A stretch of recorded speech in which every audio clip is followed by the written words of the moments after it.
Hey, what's up breakers, Taste Slays here, and today we're going to be going over how to counter those pesky stone shapers. The stone gauntlet is pretty well known in the Spellbreak community for being the noob killer, and there's a good reason for it. Stone has some of the worst weaknesses of any magic type in Spellbreak, but is extremely strong if you are going head to head with them in their battlefield. Movement and positioning are the two biggest factors when it comes to outplaying stone users, and I'm going to try and give you guys some tips to help take them out much easier. This is part 2 of a series where we cover all the classes in Spellbreak and how to exploit their weaknesses to help you start winning more fights. Just like in the conduit video, this will be covering stone and the stone shaper class without accounting for offhand gauntlets. Also, I think everyone has already heard if you want to counter stone, stay off the ground argument, and it is a good point, but this video sets out to elaborate on that statement and give you more tools to further exploit stone. Let me know down in the comments below which class and gauntlet you would like me to cover next, but without further ado, let's get into it. To start things off, we'll be going over Stone Shaper's abilities. Knowledge is power, and understanding the levels of each class will help you better assess your fights depending on which ring you are in. Right off drop, Stone Shapers will have their passive Stone Skin. They get plus 20 to their max armor, and when using Stone's basic attack Shockwave, they get plus 5 shield per Shockwave. This passive is the main reason why Stone Shaper is a force to be reckoned with off of drop, and it was probably the best class early game. A Stone Shaper will be able to generate shield without ever having to loot. Most Stone Shapers will use this to their advantage and land on an enemy with the intention of killing the player instead of looting. This playstyle is especially dangerous for classes that struggle without loot, such as Tempest, Conduit, Toxic, and Frost. Tempest's damage with the white gauntlet is abysmal compared to stone, so you're better off using your wind shears for movement to try and loot up before engaging. If you can keep off the ground and still put some damage into them, you might be okay, but it is definitely not an ideal matchup for Tempest off drop. Conduit is in the same boat. The white gauntlet is very weak and blows through mana very quickly. Your best bet as a conduit is to try and prioritize finding a movement room in an amulet, or possibly a better lightning, before engaging a stone shaper. Toxic and ice aren't horrible matchups like the other two, but run into similar issues. Both white gauntlets are very bad for damage compared to stone, and if you try to get into a stone shaper's face with toxic, they'll put you down very quickly if you're not able to avoid their shockwave. If you want to challenge stone shaper as a frostborn right off drop, you need to obtain the high ground and keep it. You can burst them down before they can reach you if you are quick enough and accurate enough. The one class that I believe can go toe to toe with stone shaper early is Pyromancer. I also believe Pyro is the best overall counter to stone as a whole. Fire can deal almost the same amount of damage as stone, but you don't have to worry about the enemy player being on the same level ground as you to do the damage. The key as Pyro is to get above them and pelt them with fireballs, and if they try and get on level ground with you, either get above your current position or drop down to maintain a different elevation from the stone user. To effectively challenge a stone user as any of the classes, including Pyro, is to maintain high ground and to mostly make sure you're not on the level ground with them. Quickly, we'll go over how Shockwave travels across terrains to help you guys know when you are safe and when you are not. It does act a little weird in different terrains, so it's kind of hard to judge sometimes when rock is actually able to hit you and when it is not, so just keep that in mind.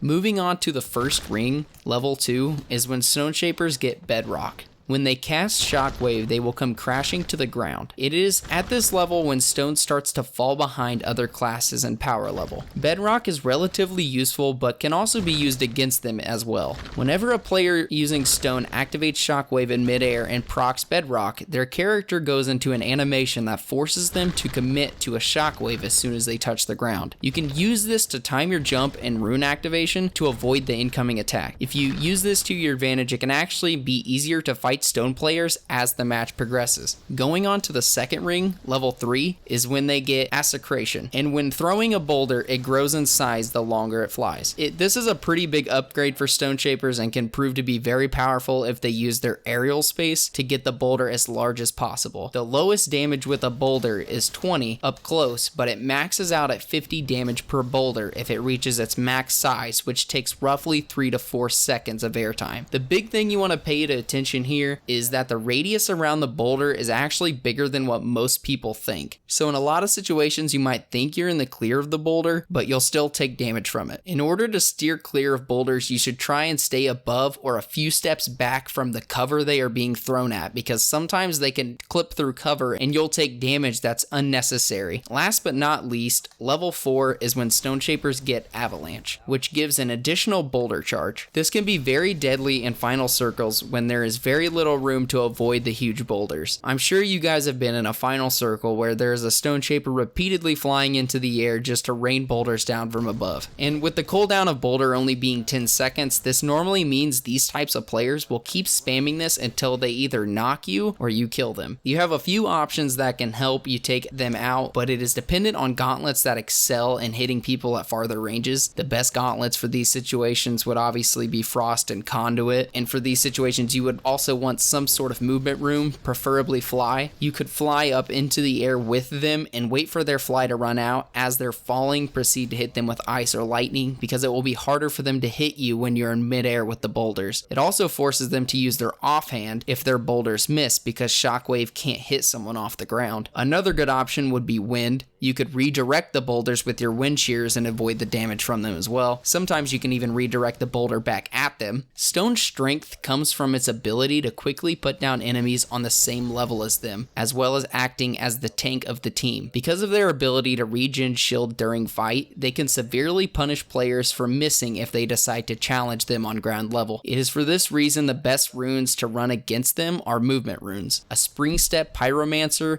or a Featherfall Fly Frostborn can be absolute nightmares to stone users, because they can deal so much damage to them without necessarily being in danger from the stone user. Invis Toxic can work, but it is a very high risk. You can do big damage to them by getting in their face, but you better hope you kill them quick or they don't hit you out of your Invis, because if you get caught without a rune against a good stone user, you probably won't be around long enough to see your next rune charge. The reason why I recommend movement rooms over anything else is because they allow you to quickly reposition out of the way of shockwaves and get into a position where they can't hit you with stone unless they choose to boulder you. Force them to use their offhand as much as possible if they want to do damage to you. And this leads into Stone's biggest weakness. Stone cannot hit someone if they are in the air or on higher ground. Where you position yourself in a battle is key to exploiting this weakness. The better you are at staying off ground level with them, the longer you can do damage to them without receiving any yourself. Or to put it in layman's term, just stay off the ground, forehead. All jokes aside, it really is the best way to counter Stone, but it requires you to be aware of your positioning throughout your battles to properly use this advice. Now, to summarize everything that we went over here, just stay off the ground, forehead. Stone is one of the strongest classes early game, so try not to challenge them without loot unless you're a Pyromancer or a Frostborn that knows how to position yourself to win the fight. Past the first ring, you can use the animation for Bedrock to predict when a shockwave will be coming your way, so use it to avoid attacks easier. Remember, once this is active, they are committed to slamming as soon as they touch the ground unless they cancel this with a rune charge. Be aware of the blast radius of the large boulders to avoid taking unnecessary damage from them. If someone is spamming boulders in the final ring, just fly into the air with them or stay off the ground to avoid them. You could also use wind to redirect it if you have equipped.